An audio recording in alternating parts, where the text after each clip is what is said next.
എല്ലാവർക്കും നമസ്കാരം.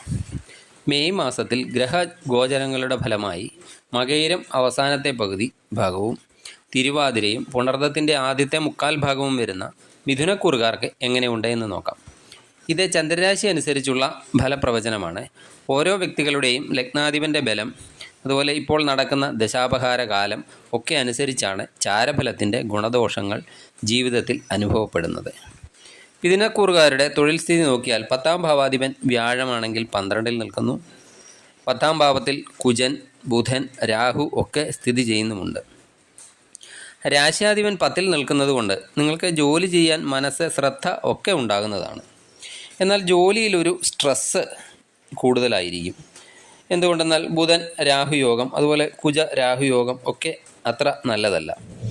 കൂടെ ജോലി ചെയ്യുന്നവരോ അല്ലെങ്കിൽ ജോലി സ്ഥലമോ ഒക്കെ എന്തെങ്കിലും സ്ട്രെസ്സ് നിങ്ങൾക്ക് നൽകിക്കൊണ്ടിരിക്കും. അതുപോലെ നിങ്ങളുടെ ജോലി കൃത്യമായിട്ട് ചെയ്യുന്നുണ്ടെന്നും സഹപ്രവർത്തകർ പാരപണിയുന്നില്ല എന്നും ഒക്കെ നിങ്ങൾ തന്നെ വളരെയധികം ശ്രദ്ധിക്കേണ്ടതാണ്. 10ാം ഭാവത്തിന് 14ാം തീയതി വരെയൊക്കെ പാപകർത്തരി യോഗവുമുണ്ട്. അതിനാൽ 14ാം തീയതി വരെ ജോലി സ്ഥലത്തെ വാക്ക് തർക്കങ്ങൾ, അതുപോലെ മറ്റുള്ളവരോടുള്ള സംസാരങ്ങൾ, അതുപോലെ മേലുദ്യോഗസ്ഥരോട് ഉള്ള സമീപനം ഒക്കെ ശ്രദ്ധിക്കേണ്ടതാണ്. പുതിയ ജോലിയൊക്കെ അന്വേഷിക്കുന്നവർക്ക് കൂടുതൽ എഫേർട്ടൊക്കെ എടുക്കേണ്ടതായി വരുന്നതാണ് ഈ മാസം. 14ാം തീയതിക്ക് ശേഷം മാറ്റങ്ങളൊക്കെ ഉണ്ടാകും. അതുപോലെ വിദേശ ജോലിയൊക്കെ അന്വേഷിക്കുന്നവർക്കും വിദേശത്തൊക്കെ ജോലി ചെയ്യുന്നവർക്കും അനുകൂലമായ കാലമാണ്. കൂടുതൽ യാത്രകളൊക്കെ ഉണ്ടാകുന്നതാണ്. ഇടയ്ക്കിടയ്ക്ക് ജോലിയിലുള്ള ശ്രദ്ധ പോകാനും, അതുപോലെ കഷ്ടപ്പെടുന്നതനുസരിച്ചുള്ള ഫലം എനിക്ക് കിട്ടുന്നില്ല എന്ന തോന്നലുകൾ ഒക്കെ ഉണ്ടാകുന്നതുമാണ്. ജോലി മാറ്റത്തെപ്പറ്റി പോലും നിങ്ങൾ ഈ മാസം ചിന്തിച്ചേക്കാം. ബിസിനസ്സുകാർക്ക് ഒരു ആവറേജ് മാസമായിരിക്കും. 7ാം ഭാവാധിപൻ്റെ 12ലെ സ്ഥിതി, അതുപോലെ ബുധൻ്റെ രാഹുയോഗം ഒക്കെ ബിസിനസ്സിൽ ചിലവുകളൊക്കെ വർദ്ധിപ്പിക്കുന്നതാണ്. ചില ആശയക്കുഴപ്പങ്ങളുമൊക്കെ ബിസിനസ്സിൽ ഉണ്ടാകാം. അതുപോലെ പങ്കാളിത്ത ബിസിനസ്സൊക്കെ ചെയ്യുന്നവർ അല്പം ശ്രദ്ധിക്കണം. പരസ്പരം ധാരണ പിശകൊക്കെ ഉണ്ടാകാം.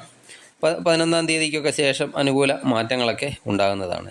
അതുപോലെ വിദേശം റിലേറ്റഡൊക്കെ ബിസിനസ് ചെയ്യുന്നവർക്ക് അനുകൂലമായ മാസമാണ് മെയ് മാസം. എങ്കിലും പങ്കാളിത്ത ബിസിനസ്സൊക്കെ ചെയ്യുന്നവർ ശ്രദ്ധിക്കേണ്ട സമയം തന്നെയാണ്. ധനപരമായി നോക്കിയാൽ ഒരു ആവറേജ് മാസമായിരിക്കും നിങ്ങൾക്ക് മെയ് മാസം. ആഡംബര കാര്യങ്ങൾക്കായിട്ടൊക്കെ ചിലവുകൾ ഉണ്ടാകുന്നതാണ്. അതുപോലെ കുട്ടികളുടെ ആവശ്യങ്ങൾക്കായി ചിലവുകൾ ഉണ്ടാകുന്നതാണ്.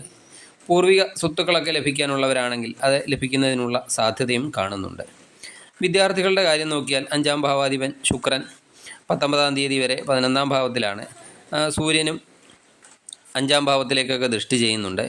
പഠനത്തിൽ നല്ല നിലവാരമൊക്കെ പുലർത്താൻ സാധിക്കുന്നതാണ്. ഒരു 70% നിലവാരം പഠനത്തിൽ പുലർത്താൻ സാധിക്കും. ശുക്രൻ 19ാം തീയതി വരെയൊക്കെ 19ാം തീയതി സ്വന്തം രാശിയിലേക്ക് രാശി മാറുന്നുമുണ്ട്. ഈ സമയത്ത് പഠനത്തിൽ എന്തെങ്കിലും മാറ്റം വരുത്താനൊക്കെ ആഗ്രഹിക്കുന്നവർക്ക് നല്ലതാണ്. അതുപോലെ പഠന സംബന്ധമായി ദൂരസ്ഥലങ്ങളിലോ അല്ലെ വിദേശത്തോ ഒക്കെ പോകാനും സാധിക്കുന്നതാണ്. 14ാം തീയതിക്ക് മുൻപ് കൂടുതൽ ഉത്സാഹം, എനർജിയൊക്കെ ഉണ്ടാകുന്നതും പരീക്ഷകളിലുമൊക്കെ നല്ലതുപോലെ ശോഭിക്കാൻ സാധിക്കുന്നതും ആണ്.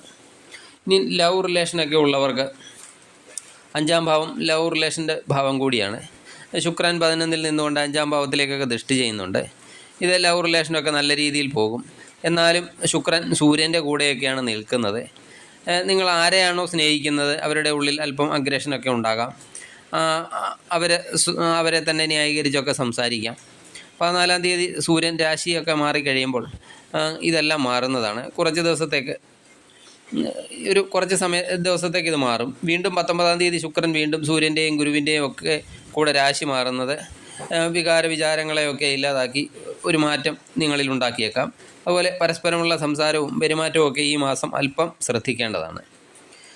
വിവാഹം ജീവിതത്തെ പറ്റിയൊക്കെ നോക്കിയാൽ 7ാം ഭാവാധിപൻ 12ലാണ്.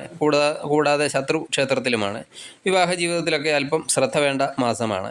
പരസ്പരമുള്ള വാക്കും പ്രവൃത്തിയും ഒക്കെ നിയന്ത്രിക്കേണ്ടതാണ്. 19ാം തീയതി ശുക്രൻ 12ലേക്കൊക്കെ രാശി മാറി വരുന്നതാണ്. ജോലിയൊക്കെ ഉള്ള പങ്കാളിക്ക് അവരുടെ ജോലിയിലൊക്കെ ഈ സമയം എന്തെങ്കിലുമൊക്കെ മാറ്റങ്ങൾ ഉണ്ടാകുന്നതാണ്. അതുപോലെ പങ്കാളിയുടെ ആരോഗ്യകാര്യത്തിലും അല്പം ശ്രദ്ധിക്കേണ്ടതാണ്. ഇനി ആരോഗ്യസ്ഥിതി എങ്ങനെ ഉണ്ടെന്ന് നോക്കിയാൽ രാശ്യാധിപൻ രാഹുവിൻ്റെ കൂടാണ്. അതുപോലെ കുജൻ്റെയും കൂടിയാണ്. കൂടാതെ പാപകർത്തരി യോഗത്തിലുമാണ് 14ാം തീയതി വരെയൊക്കെ. സ്കിൻ റിലേറ്റഡ് എന്തെങ്കിലുമൊക്കെ പ്രോബ്ലം ഉണ്ടാകാം. നിങ്ങൾ അല്പം നെർവസൊക്കെ ആകാം. അതുപോലെ കോൺഫിഡൻസ് ലെവലൊക്കെ അല്പം കുറയാം. 14-ാം തീയതി വരെയൊക്കെ ആരോഗ്യത്തിൽ നല്ലതുപോലെ ശ്രദ്ധിക്കണം. വയറ് സംബന്ധമായ എന്തെങ്കിലുമൊക്കെ പ്രശ്നമുണ്ടാകാം. അതുപോലെ അലർജി സംബന്ധമായ അസുഖങ്ങളൊക്കെ ഈ സമയത്ത് ഉണ്ടാകാൻ സാധ്യതയുണ്ട്. ദൈവാധീനത്തിനായി വ്യാഴാഴ്ച തോറും മഹാവിഷ്ണു ക്ഷേത്ര ദർശനം നടത്തി പ്രാർത്ഥിക്കുക. കഴിയുമെങ്കിൽ വിഷ്ണു സഹസ്രനാമം ജപിക്കുകയോ അല്ലെങ്കിൽ ഭക്തിയോടെ കേൾക്കുകയോ ചെയ്യുക. ദേവി ക്ഷേത്ര ദർശനം നടത്തി കഴിയുന്ന വഴിപാടൊക്കെ സമർപ്പിക്കുക. നിങ്ങൾക്ക് നല്ലൊരു മാസമായി തീരട്ടെ മെയ് മാസം എന്ന് ആശംസിക്കുന്നു. നന്ദി, നമസ്കാരം.